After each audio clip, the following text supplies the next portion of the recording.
Welcome back to my channel guys. तो मैं अभी आया हूँ एक छोटे से जंगल में और यहाँ पे हर साल मैं आता हूँ। पिछले लगभग 9-10 सालों से मैं आता रहता हूँ क्योंकि यहाँ पे करौंदे जो है जिसको मराठी में करवंद और कोंकणी में भी करवंद ही बोलते हैं। तो यहाँ पे काफ़ी सारे हर साल लगे हुए रहते हैं।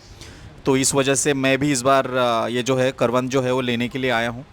वैसे मार्केट में करवंद मिलते हैं सब जगह पे, मतलब गोवा में, कोंकण में, ये जो बेल्ट है पूरा मुंबई से लेके नीचे मैंगलोर तक, तो ये कोस्टल एरिया में करवंद जो है वो सब जगह पे मिलते हैं।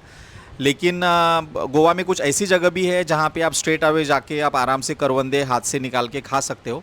लेकिन काफ़ी लोगों को वो जगह पता नहीं होती या फिर उनका मन नहीं होता है जाने के लिए। तो मैं तो हमेशा आता ही हूँ, मुझे मालूम है कहाँ पे मिलते हैं, तो मैं अभी खुद आया हूँ यहाँ पे।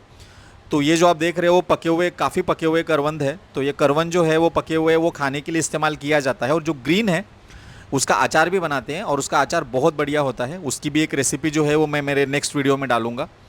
तो अभी फ़िलहाल जो है वो काफ़ी जगह पे करवंदे लगे हुए हैं, करवंद लगे हुए हैं। उसके बाद जामुन, जिसको मराठी में जामुड़ बोलते हैं, और मैंगो, जिसको मराठी में अम्बे बोलते हैं, वो यहाँ पे काफ़ी जगह पे लगे हुए हैं। और मार्केट में भी आपको सब जगह पे यहाँ पे दिखाई देंगे। लेकिन एज अ जैसे गोवा जो है वो थोड़ा सा एक्सपेंसिव है कंपेयर टू बाकी स्टेट। तो जैसे आप करवंद वगैरह लेने जाते हो तो थोड़े से करवंद आपको 20 या 30 रुपए में मिलते हैं। उसमें मुश्किल से मुझे लगता है 10-15 या 20 कुछ करवंद होते होंगे। लेकिन यहाँ पे ऐसा है कि कोई लिमिट ही नहीं है, मतलब आप जितना चाहे उतना खाओ, जितना चाहे उतना निकालो। और देखिए मेरा दोस्त भी वहाँ पे निकाल रहा है। हम लोग एक छोटी सी कैरी बैग थैली लेके आए हैं। तो ग्रीन वाले है जो हम घर लेके जाएंगे, उसका अचार वगैरह बनाएंगे। और जो पके हुए हैं वो हम दोनों यहाँ पे भी खा रहे हैं। और हमारा एक दोस्त है घर पे, उसके लिए भी हम लोग थोड़े से लेके जाएंगे। अभी करवंद जो है वो करवंद एक्चुअली मराठी में उसको रानमेवा बोलते हैं, क्योंकि ये मोस्टली जो है वो जंगलों में मिलता है और इसकी कोई खेती वगैरह नहीं होती है। लेकिन अभी आजकल जो है 90s में जो चीज़ें हुआ करती थी, जिसको कोई भी, मतलब जो चीज़ हेल्दी हुआ करती थी उसको आउटडेटेड या भिकमंगू की निशानी ऐसे कहा जाता था।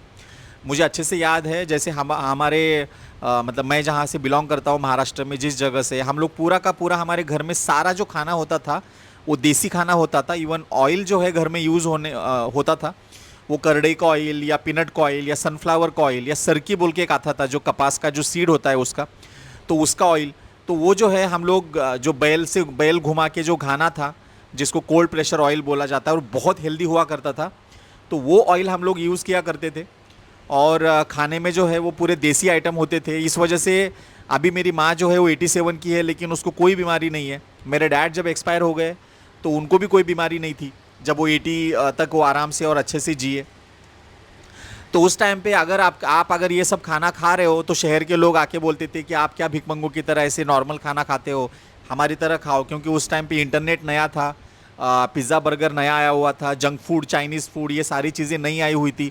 तो लोग जो है वो बड़े अट्रैक्ट हुए थे उस साइड में, और उसको खाना या उस वैसे रेस्टोरेंट में जाके अपने खाना खाना वो बहुत बड़ी बात समझी जाती थी। लेकिन अभी वही पूरा का पूरा जो है वो उल्टा हो गया है। अभी जो है वो देसी खाना, देसी फ्रूट, और बिना पेस्टिसाइड के, बिना फर्टिलाइज़र यूज़ किए ऑथेंटिक जो खाना है, अभी वो एकदम सोने के दाम के बराबर हो चुका है। और इसी वजह से देसी खाने का डिमांड बहुत बड़ा है। प्योर दूध, प्योर घी, उसके बाद प्योर बटर मिल्क, ये सारी चीज़ें जो है वो अभी बहुत मुश्किल से आपको मिलती है। 90s में क्या सबके घर में मतलब भैंसें, गाय हुआ करती थी, तो दूध, छाछ, दही, घी वगैरह उसकी कोई कमी नहीं होती थी। इवन मुझे अच्छे से याद है जब मैं छोटा था तो उस टाइम पे जो छाछ जो होता था, छाछ फ्री में दिया जाता था। किसी के घर पे है तो एक बड़ा सा कटोरा भर के, या फिर बड़ा सा, ये कम से कम 2-3 लीटर ऐसे फ्री में दिया करते थे। दही भी होता था, दही भी आधा गिलास, 1 गिलास फ्री में मिलता था। लेकिन अभी आजकल बटर मिल्क जो है वो खुद अमूल बना रहा है, अमूल बेच रहा है। तो आप सोचिए अभी क्या हो चुका है। तो गोवा में ऐसे जो जंगल है, अभी जंगल बहुत तेज़ी से धीरे धीरे कम होते जा रहे हैं। मैं ये लोकेशन तो आपको बताऊंगा नहीं, लेकिन ये जो लोकेशन है अभी बस इतना ही बचा हुआ है पंजिम के पास में। उसके ऑपोजिट में जो है वो पूरा कंस्ट्रक्शन चालू हुआ है।